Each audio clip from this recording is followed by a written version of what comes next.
किम and जय Hind defence aspirants. National defence academy के बारे में ये 3 बातें जो आज की इस वीडियो में मैं कवर करने वाली हूँ शायद आपको नहीं पता होंगी। आइए शुरू करते हैं आज का ये वीडियो। और अगर आप एक एनडीए एस्पिरेंट है, पूरे जोश और जुनून के साथ में national defence academy Khadakwasla Pune के लिए अपनी तैयारी जोर और शोर से कर रहे हैं तो आज का ये वीडियो खास आपके लिए है। So let's start the video। अब नेशनल डिफेंस एकेडमी के एडमिशन का प्रोसेस तो आपको पता ही है, जहां पर आपको सबसे पहले रिटन एग्जाम देना है, फिर SSB interview and then medical, और फिर अगर मेरिट ऑर्डर में अच्छा मेरिट है तो आपको कॉल अप लेटर आ जाता है। अब कहानी यहाँ खत्म नहीं होती और पढ़ाई यहाँ रुकती नहीं, क्योंकि नेशनल डिफेंस एकेडमी में जब आप रिपोर्ट कर देते हो तो सबसे पहले आपको करवाया जाता है प्रीलिमिनरी टेस्ट। और ये जो टेस्ट होता है इसमें सब्जेक्ट्स होते हैं English, math, science and Hindi. जी हाँ, हो रही है ना हैरानी? अगर आपको ये बात नहीं पता थी तो कमेंट सेक्शन में मुझे जरूर बताएं। सो बेसिकली ये जो 4 सब्जेक्ट्स का टेस्ट आपको कराया जाता है इसका भी एक स्पेसिफिक रीजन है। सबसे पहले चलो टेंशन हो गई होगी क्या पूछा जाएगा, उसके बारे में बता देती हूँ। तो इंग्लिश, मैथ्स और साइंस आपका 12th क्लास के लेवल से ऊपर नहीं आने वाला है, सो उसके बेसिस पर आपको क्वेश्चंस पूछे जाएंगे।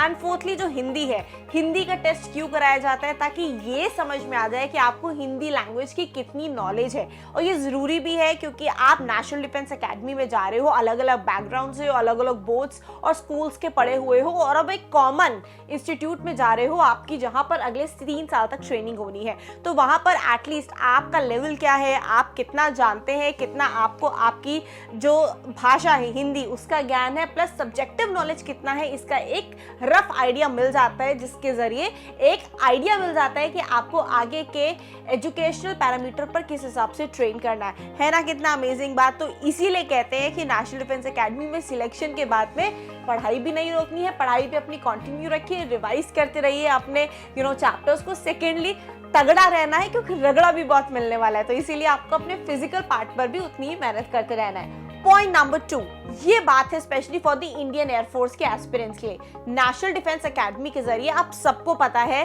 कि आर्मी, नेवी, एयरफोर्स में हम ट्रेनिंग ले सकते हैं और ऑफिसर बन सकते हैं, लेकिन उसके लिए आपको पहले 3 वर्ष की ट्रेनिंग नेशनल डिफेंस एकेडमी में कंप्लीट करनी होती है।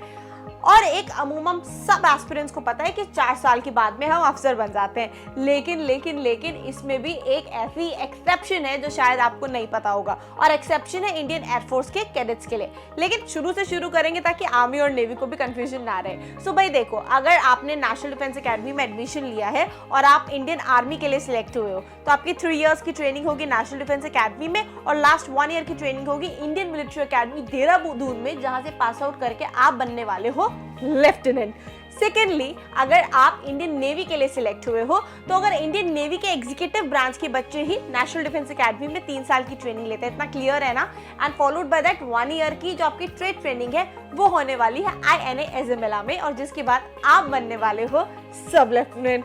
थर्डली, जब हम बात करते हैं इंडियन एयरफोर्स की, तो इंडियन एयरफोर्स में देखिए बड़ी सारी चीजें होती है। ग्राउंड ड्यूटी, ठीक है, ground duty technical and ground duty non technical. मैंने ग्राउंड ड्यूटी को 2 पार्ट्स में डिवाइड कर दिया। तो यहाँ पे थोड़ी चीजें बारीकी से समझने की जरूरत है कि इंडियन एयरफोर्स वाले जो कैडेट्स होते हैं उनकी 3 साल की ट्रेनिंग होती है नेशनल डिफेंस एकेडमी में, फॉलोड बाय दैट उनको स्प्लिट कर दिया जाता है 2 अकेडमीज में। अगर आप ground duty non technical trade से हैं तो आपकी ट्रेनिंग होने वाली है एयरफोर्स एकेडमी हैदराबाद में, और अगर आप ग्राउंड ड्यूटी टेक्निकल के एस्पिरेंट है तो आपको भेजा जाएगा Bangalore.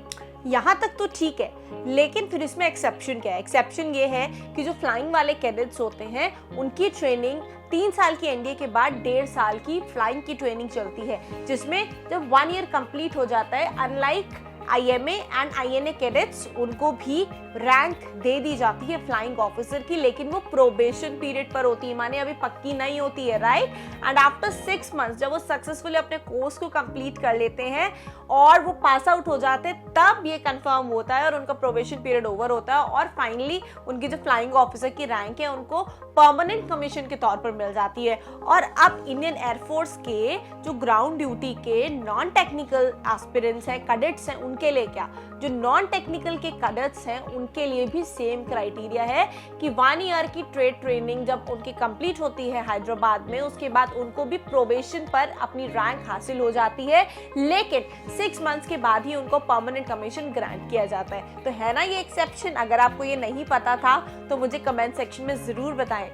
Third and the most important, national defence academy exam के लिए आप यूपीएससी जैसा रिटन एग्जाम भी क्लियर कर लेते हो और एसएसबी इंटरव्यू भी क्रॉस कर लेते हो और मेडिकल्स भी क्रॉस कर लेते हो और कड़ी मेहनत के साथ में आप ज्वाइन करते हो अपना फेवरेट ड्रीम इंस्टीट्यूट, जिसको बोला जाता है क्रैडल ऑफ मिलिट्री लीडरशिप, जिसको बोला जाता है नर्सरी ऑफ लीडर्स। लेकिन अगर आपने कोई भी इनडिसिप्लिन अपने ट्रेनिंग टेन्योर के दौरान किया तो क्या आपको ये पता है कि आपको विड्रॉल भी कराया जा सकता है? जी हाँ।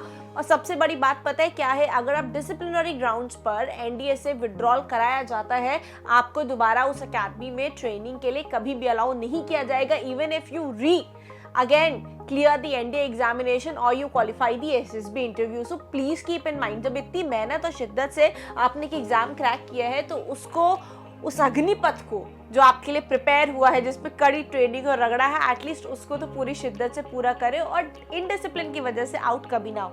लेकिन यहाँ पर एक्सेप्शन भी है, अगर कोई ऐसा कैंडिडेट है जिसको मेडिकल इश्यूज की वजह से एकेडमी से विड्रॉ करना पड़ा था या उसने वॉलंटरली विड्रॉ किया था, because most of the time ऐसे एक्सेप्शंस होते हैं, बट अगर वो कैडेट्स जो हैं वो अपना इंटरेस्ट दिखाते हैं दोबारा से नेशनल डिफेंस एकेडमी को ज्वाइन करने के लिए, तो ऐसा पॉसिबल हो सकता है। बट डियर, ये भी डिफिकल्ट है, बिकॉज यहाँ पर अगेन आपको medical criterias and XYZ number of test and interviews के जरिए गुजरना पड़ेगा। और जब ये उन्हें एहसास हो जाएगा पैनल को कि yes you are fit and you are strong enough and now you are determined enough to take over the training and join the arm forces, तभी आपको एडमिशन मिलता है। But then this is an exception. Hope आज की इस video के ये 3 facts आपको अच्छे लगे होंगे। ऐसी और वीडियोस के लिए keep subscribing to the official YouTube channel of Century Defence Academy. Thank you so much, नमस्कार एंड जय हिंद। क्या आप भी एस्पायर करते हैं इंडियन आर्म्ड फोर्सेस में ऑफिसर पद पर सिलेक्शन पाने के लिए? अपनी मंजिल को आसान बनाएं सेंचुरियन डिफेंस एकेडमी के साथ व हिस्सा बने हमारे माउंटेन ऑफ सिलेक्शंस का।